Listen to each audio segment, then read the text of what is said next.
Hello, listeners and viewers. Welcome to this very special video. Guys, it's an amazing day for me because my YouTube channel has achieved 1,000 subscribers. You heard it right, guys. It's taken me 1.5 months of hard work, 20 odd videos, and we've managed to hit this milestone. All thanks to your love and your support. I request you to please keep supporting the channel, and I'll try to come back to you with some lovely content going forwards as well.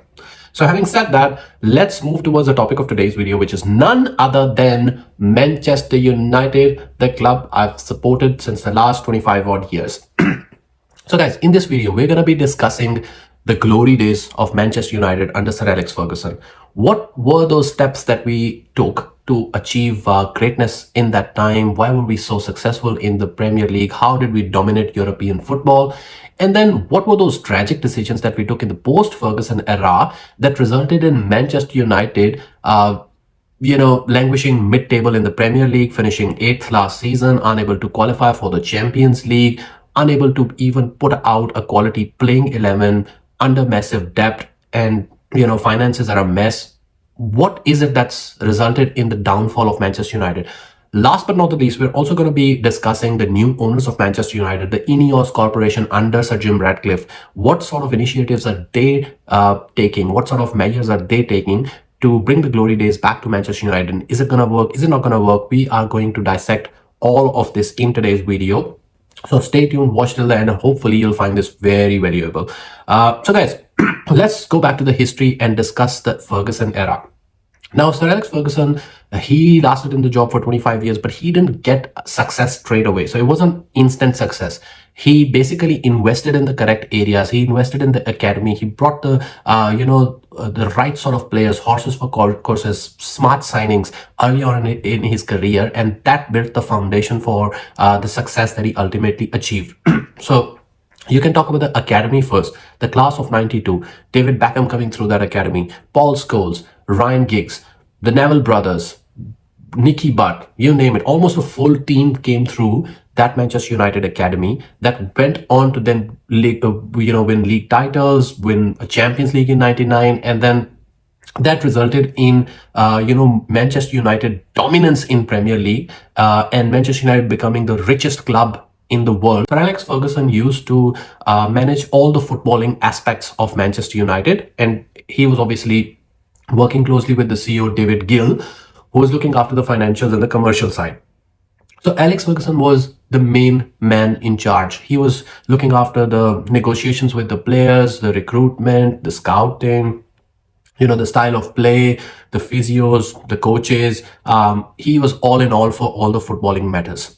That was how football was played back in the day. The same structure was there in Arsenal as well under Arsene Wenger, and both of them were very, very successful.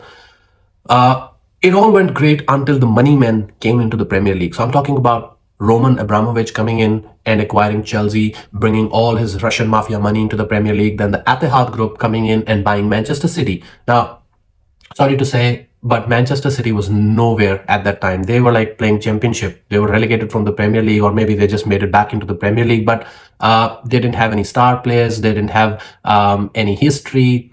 Even professional footballers, some of them, they didn't even know that, there are two clubs in Manchester. Manchester United was the only recognizable club in Manchester until the Etihad group came in with all their oil money and decided to buy Manchester City. Now, these billionaires coming into the Premier League, they had pockets full of money. They were ready to go big. They were ready to invest in every area they could think of, but they were not willing to wait 25 years for success the way Manchester United or the Arsenals or the Liverpools achieved success. They wanted instant success. So what they did was they brought in the best of the class managers, whatever was available at that time. Obviously, the great managers at that time would not be willing to come and coach Manchester City, who just made it back into the Premier League. So they could maybe get Manuel Pellegrini, so they went with him. Chelsea, on the other hand, acquired the services of Mourinho. So they acquired some really good coaches. But they knew that just by acquiring a good coach, they would not be able to topple Sir Alex Ferguson or even Arsene Wenger. It was impossible for a new manager to come in and just, knock them off the perch. So what they did was they invested in their structure. They brought a full board, in power to basically help their manager. So what they did was they brought in a head of recruitment. So all the scouts and the recruiters would report into the head of recruitment. They brought a director of football. So basically, they relieved the manager from all those other aspects of football and wanted the manager just to coach the team and focus on the coaching, whereas all the other footballing matters will be dealt by the director of football. They brought in a technical director. They brought in a CEO. So they brought so much support for the manager to make sure that he's able to focus on his job, which is coaching, and then all the other experts of their fields would come in and assist the manager in other aspects of football. What that resulted in was they went and targeted, the best in class when it comes to players. They were willing to spend a massive amount of money to get those players that they wanted. So they were willing to pay double the amount of money, sometimes triple the amount of money to get who they wanted. Again, there was no financial fair play at that time, so they would just go and pay a crazy amount of money to get who they wanted. What that resulted in was that they destroyed the transfer market. So in those days, I remember very clearly that strikers used to, they had a good price, but defenders and goalkeepers, they were very, very cheap. They didn't come, with a hefty price tag, to say the least.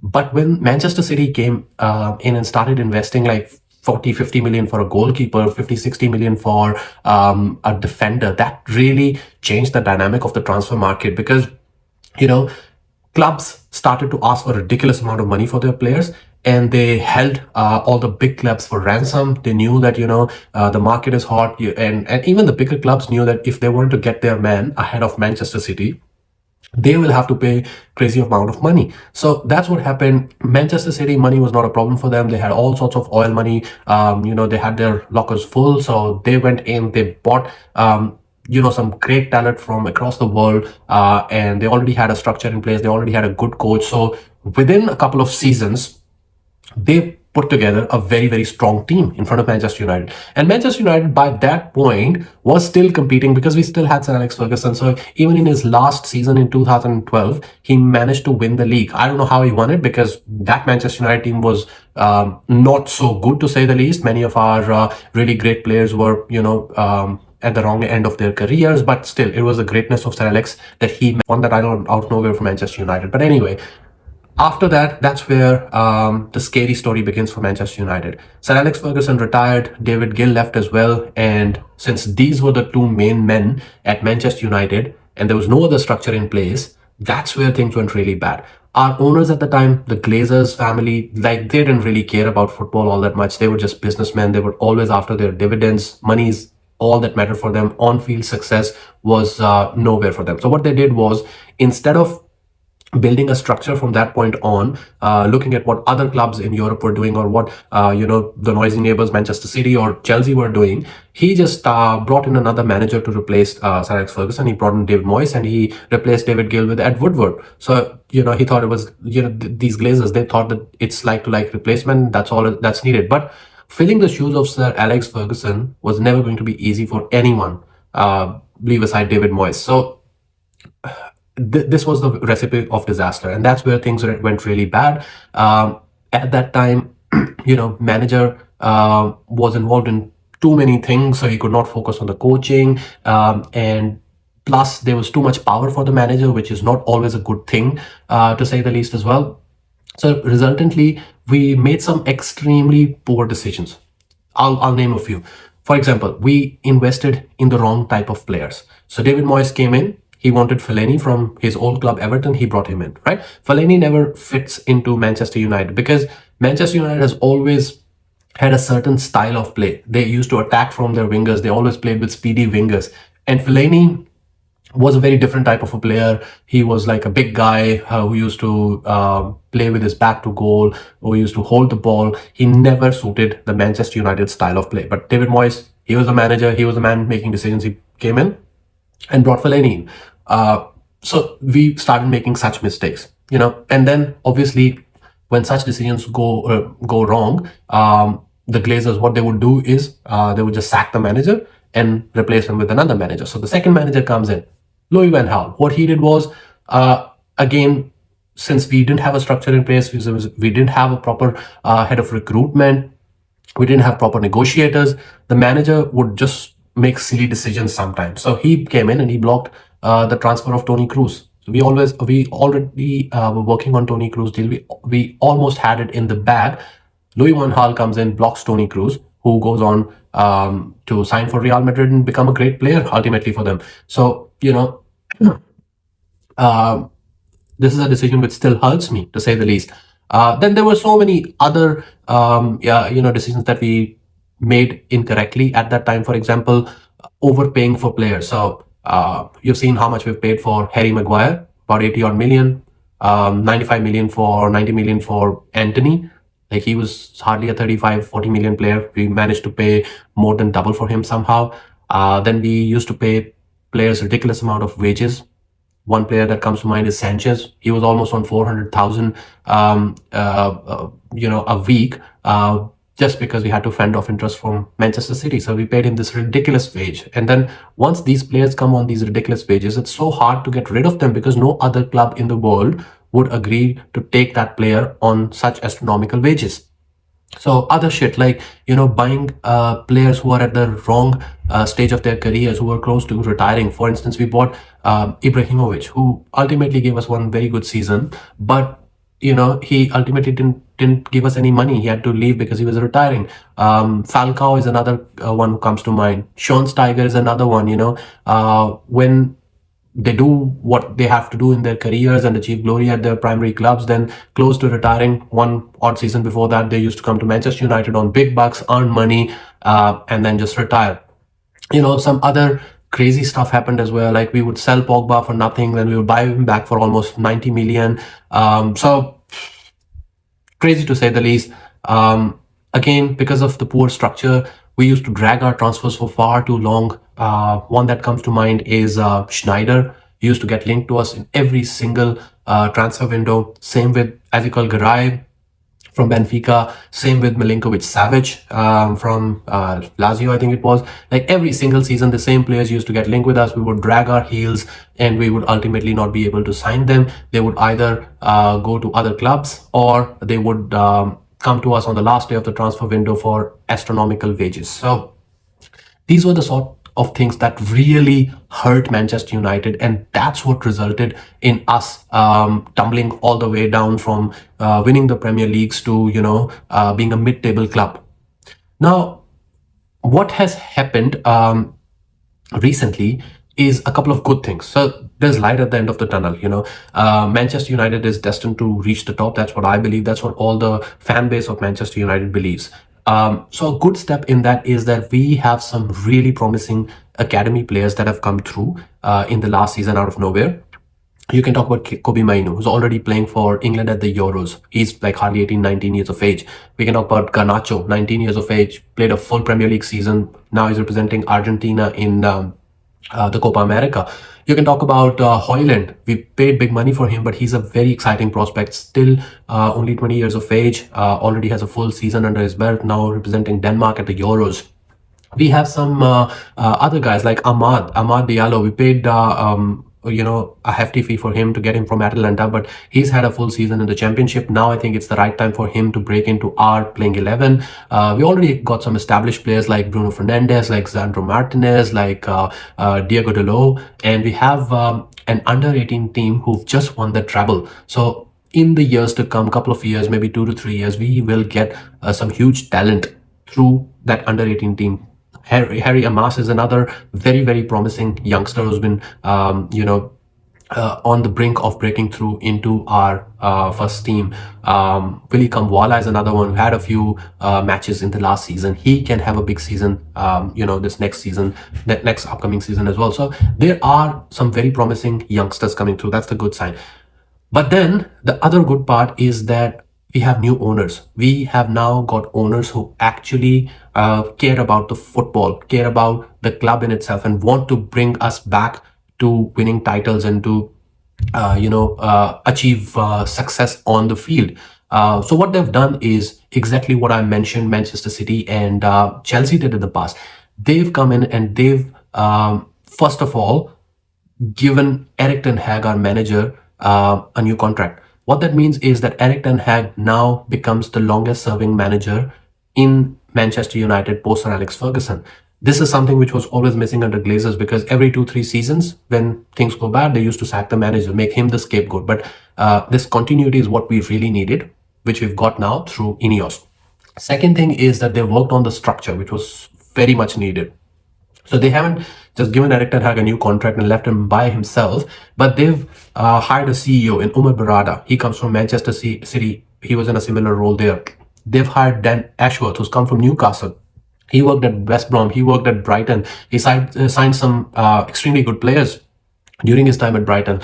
Like, you can talk about Callum Ferguson, you can talk about Mitoma that he signed for them, another couple of players that I'm forgetting as well. Then he went on to Newcastle. He brought Botman there. He got Harvey Barnes there. So he's got a very good resume of bringing in some really exciting players. Then he's backed up by Jason Wilcox, who's going to be the technical director. And then we've already brought in the head of recruitment in Christopher Widell as well. So this guy has got a lot of experience working in the multi-club structure as well. So with this multi-club, I really consider this as cheating, but this is what Manchester City do. The Etihad Group have like 4 or 5 clubs that they bought, and in order to dodge the financial fair play regulations, what they do is they would buy a very promising player in one of their donor clubs, play them for a season, and then bring them to Manchester City for very less price. That's exactly what they've done for this guy Savio from Girona, because Girona is their feeder club. So now, in order to compete with these guys, you have to do what's necessary, and this is exactly what Ineos are trying to replicate as well. So Ineos already have a football club in France, that is Nice, and they want to build up the same structure. They want to acquire players from Nice, bring them into Manchester United, which is sort of a challenge at the moment because both clubs are playing in the same tournament, Europa League. But hopefully in times to come, we should be able to fix this, and this is where this new guy can really help us. Then we've bought some new members to the coaching staff as well. Ruud van Nistelrooy, our cult hero, he's coming back. What's the other guy's name? Heke, the Go Ahead Eagles manager, he's coming in as well. So there's a lot of support being brought in to help Erik ten Hag do what he needs to do. So this is something which was really missing. This is what this new management is bringing to our football club. This was a much needed step. Hopefully we can do some smart business now. We can buy players that are required for this team, target the problem positions, buy players which are in the correct time in their careers, which are just about to hit their peak. So not only can they serve us well, but we can also sort of sell them for a good price going down the line and make some money for the club. Because in order to succeed in this day and age, we need to be doing some very smart business, and that's what I hope Ineos will do. Last but not the least, what I expect from all the Manchester United fan base is patience. Rome wasn't built in a day. It's not going to be instant success because these other clubs are way ahead of us. They've already got these structures in place, which we are just building now. They've already got this multi-club model, which we are moving towards now.